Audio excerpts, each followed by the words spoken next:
All right, so welcome, good afternoon, good morning, good evening, whenever you're watching this. So in the Integra right now, a little while ago had a battery issue, so I replaced the battery, and then I was noticing that I kept having a voltage drop every time I would come to a stop. So ended up being the alternator after multiple tests and inspections and things like that. And you guys seen that video, so thank you for watching that one. Well, ended up still having a voltage drop every time I came to a stop.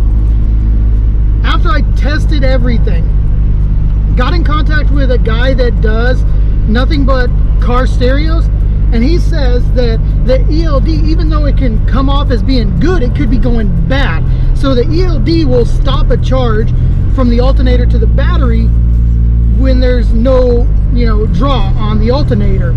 So a way to test that was to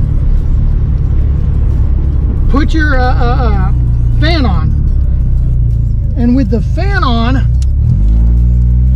if you never drop, that means that the ELD is not doing what it needs to do. So luckily enough, we did that, and sure enough, the voltage never dropped.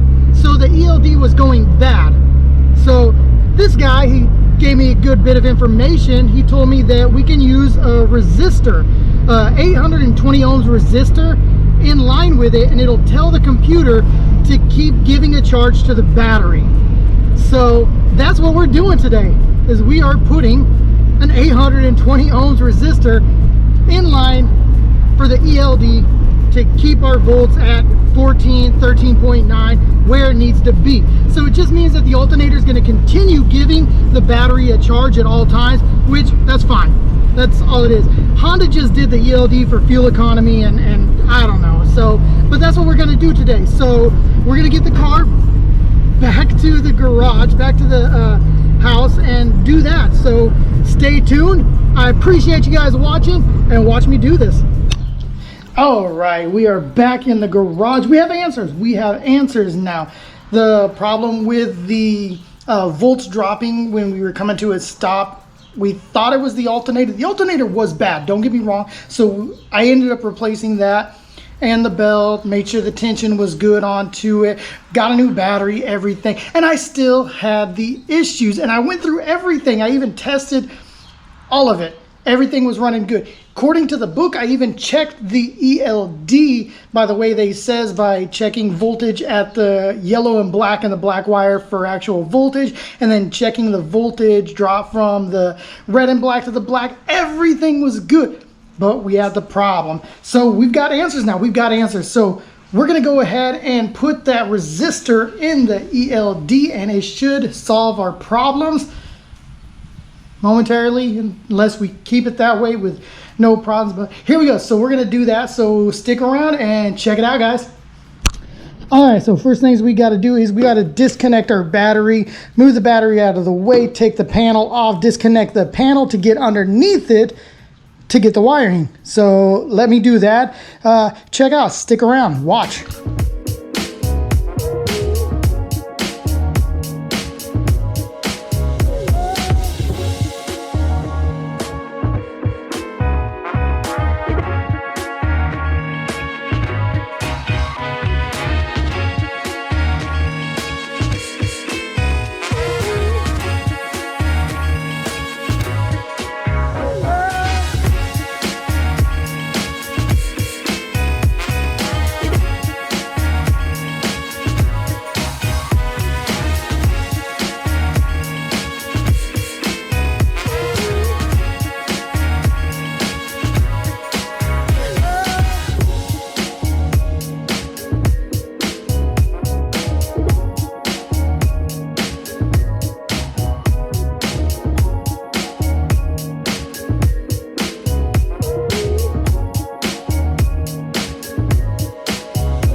All right, so everything is loose and out of the way. If you want, you can keep your battery in there. I don't know if you feel brave, like you just want to bend. I just did it for clearance and access so I can get everything around.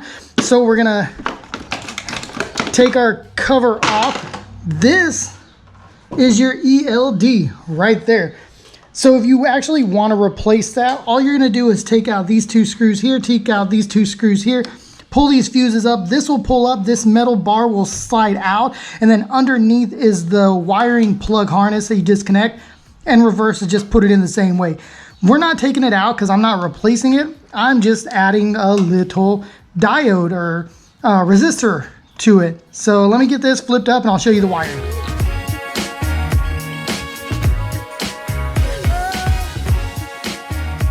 So on the bottom of your fuse box, there is this cover. Just kind of take a flathead and pop that off and you'll get access to all your wiring that you need. All right, so this is your plug for your ELD. Go ahead and disconnect it. One-handed. There we go. So if you look, you have 3 wires. You have your black wire in the middle, that is your ground. You have your black and yellow, that goes to your ignition. And then you have a green and a red. So the green and red and the black is what we're going to put the resistor into. And that's what's going to create the alternator to stay on according to the ECU, the computer. So what is happening is the ELD is going bad. It's not bad, so that's when I did the volt test. Everything was good onto it, but it's going bad. So it's telling the alternator to shut off for fuel economy. That's what Honda did. But it's not telling to kick on soon enough, so my volts are dropping to like 12, 12.1. It's no good. That's going to kill and drain the battery. So all this is going to do is tell the alternator to stay on. Keep running. Keep giving me juice. Keep charging me. I'm a battery. I need you. It's the perfect relationship. So let me get the resistor and put that on. Okay, so here is the resistor. It is an 820 ohms resistor. It's just going to go into that green and red and black wire. Do not put it into the black and yellow because you will blow a fuse. That's just to your ignition. That's giving it power. So just put it in there and secure it somehow. Electrical tape, heat shrink, and that will be the install. So that's exactly how I'm just going to put it in there, just like that. Nothing fancy. It's just kind of shoved in there. I'm going to put a little bit of electrical tape just to hold it into place. And then all you have to do is just kind of tuck it up in there. You got plenty of space. Don't connect it back. And that's it. And that's all there is to it. So ain't much to it at all. It's just for really $1.99, I got like a whole pack of those resistors. So it's much cheaper than trying to go and source that part, because apparently on some of the Integras, they were not able to repair. You had to buy the whole fuse panel, fuse box and everything. And on some of them you could. So there's really no definitive answer on what the part number is. And from what I was looking at, the ones on the Civics and the CRVs, they're different than these ones. And it's just, so for the time being, I'm just going to do this. I'm going to put the resistor on. If I ever want to, I can just go ahead and buy one.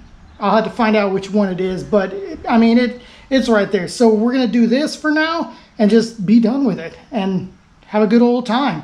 So let me just put some electric tape on that, put everything back up together, turn the car on, run it, drive it, and see how everything goes. But it should be good because, like I said, I was running it with just the fan on, which was putting it under a load, which told the computer, hey, kick that alternator on. That's all you got to do. So that's it. That's all you got to do. I hope this helps somebody out there, and I hope somebody out there can learn from this so they don't just waste a bunch of money at throwing parts at your car to try to fix a problem. But yeah, so I'm going to button everything up here. I appreciate you guys for watching. Remember, hit that subscribe, hit that like button, hit that bell notification so you don't miss a thing.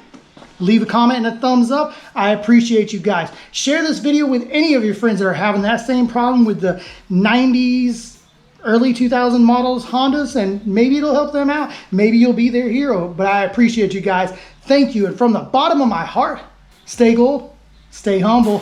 Peace.